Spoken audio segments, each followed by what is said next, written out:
Imagine a god arriving in your city, a new god, strange and beautiful, promising joy and freedom and a kind of wild ecstasy no one has ever felt before. The women leave their homes and follow him up into the mountains. And imagine you are the young king, proud and rational, and you decide that this so-called god is a fraud and a troublemaker, and that you will put a stop to him. That is the situation Pentheus, the king of Thebes, found himself in, and his decision to resist the god Dionysus led to one of the most chilling deaths in all of Greek myth. Pentheus was not a wicked man. He was a king trying to keep order in his city, refusing to bow to what he saw as madness and superstition. But the god he stood against was the god of wine, of frenzy, of the part of human nature that simply will not be controlled, and Dionysus does not forgive those who deny him. By the end of this story, Pentheus would be hunted down on a dark mountainside and torn apart by a crowd of frenzied women, led by the one person who should have protected him above all others, his own mother. How does a king end up killed by his own mother's hands? And why did the Greeks tell such a terrifying story? That is what you'll hear tonight. If you enjoy these stories, take a moment to subscribe. It genuinely keeps this channel alive, and tell me in the comments which myth you'd like next. Now settle in, and let's go to the gates of Thebes. To understand what happened to Pentheus, you first have to understand who Dionysus was, and who he was to the people of Thebes in particular.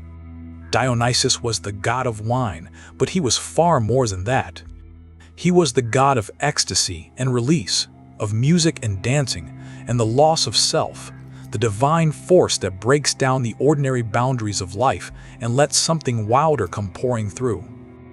And he had a personal connection to Thebes because that was where his mortal mother, Semele, had come from. Semele had been a Theban princess, loved by Zeus himself, and Dionysus had been born of that union, which made him, in human terms, a member of the Theban royal family and a cousin of Pentheus. But the family of Thebes had never accepted the story. Semele's own sisters had spread the rumor that she had lied about Zeus, that her child was no god at all, and that she had died for her presumption. So when Dionysus came at last to Thebes, full-grown and divine, he came to a city that denied his very godhood and slandered his dead mother's name. He came, in part, to prove who he was. And he came in disguise, not as a blazing god, but as a quiet, smiling, long-haired stranger, a traveling holy man spreading a new form of worship. The very first thing he did was send the women of Thebes up into the hills. Under the god's invisible power, the women of Thebes left their looms and their homes and their children, and they streamed out of the city up onto the slopes of Mount Citharon to worship the new god. They became what the Greeks called Maenades, the raving ones, women caught up in the divine frenzy of Dionysus. Among them, leading them, was Agave, the mother of King Pentheus and a sister of the slandered Semele. Up on the mountain, the old stories tell us, these women lived for a time in a state beyond ordinary humanity. They wore the skins of fawns and crowned themselves with ivy. They carried the thyrsus, the sacred wand twined with vine leaves. They danced and sang and ran through the wild places, and strange wonders followed them. Milk and honey and wine welling up from the bare ground where they struck it, wild animals coming gently to their hands. In their ecstasy, they were filled with the god's own power, capable of astonishing strength. But that same power had a darker edge. The frenzy that let them dance with wild beasts could also turn them, in an instant, into something ferocious, and a man foolish enough to intrude on their rights would not find gentle worshippers. He would find a pack. Down in the city, King Pentheus heard the reports of what was happening on his mountain with mounting fury. Pentheus was outraged. The women of his city had abandoned their homes to go cavorting in the hills after some long-haired foreign stranger who claimed to be a god, and to a young, proud, rational king, this looked like nothing but chaos, deception, and disgrace. He refused to believe that Dionysus was a god at all. He saw only a charlatan corrupting the women of Thebes, and he resolved to crush the whole movement and arrest its leader. The old, blind prophet Tiresias warned him. So did his own grandfather, Cadmus, the aged founder of Thebes. They begged the young king not to set himself against a god, to honor Dionysus and stay safe. But Pentheus brushed their warnings aside as the foolishness of old men. He sent his soldiers to arrest the smiling stranger, and they brought the disguised god before him in chains. And here Dionysus began to play with the king. Calm and unafraid, the prisoner answered Pentheus's angry questions with riddles and quiet warnings, hinting that the king had no idea who he was truly dealing with. Pentheus, more enraged than ever, had him locked away, but chains and prison cells mean nothing to a god. Dionysus freed himself effortlessly, shook the king's palace with earthquake and fire, and stood once more before Pentheus, still smiling. And now the god set his trap. Dionysus knew that the surest way to destroy a proud man is through his own hidden weaknesses, and he had seen something in Pentheus that the king himself would never admit, a secret, fascinated curiosity about the very rights he claimed to despise. So the god made him an offer, soft and reasonable. Would the king not like to see for himself what the women were doing up on the mountain? Would he not like to spy on their secret rituals, hidden and unseen, and learn the truth with his own eyes? Against all sense, Pentheus said yes. Something in him could not resist. But to creep among the Maenads unnoticed, the god told him he would have to disguise himself. He would have to dress as one of them, in the long robes and the fawn skin of a worshipper, so that the frenzied women would not realize a man was among them. And so the proud king of Thebes, who had wanted to arrest this god and stamp out his worship, allowed himself to be dressed in a worshipper's clothing and led out of his own city by the very stranger he had imprisoned, to go and hide in the hills and watch. The Greeks who first heard this story understood that Pentheus was already lost. The god had taken hold of his mind. The king believed he was going to spy on madness, but he was walking, willing and disguised, straight into the very center of it. Dionysus led the disguised king up onto Mount Cithaeron, to the secret valley where the women of Thebes were at their rites. And to give him a better view, and to set the final trap, the god helped Pentheus climb high into the branches of a tall pine tree at the edge of the clearing, where he could look down on everything unseen. Some versions say the god bent the great tree all the way down to the ground, seated the king at its top, and then let it spring back up to its full height, lifting Pentheus high into the air above the valley. There he perched, hidden in the green branches, looking down at the Maenads below. And then Dionysus revealed him. The god, no longer hiding his power, called out across the valley in a voice that only the worshippers could truly hear, and he showed them the spy in the tree, the enemy of the god, the man who had come to mock their rites. But he did not let them see a man.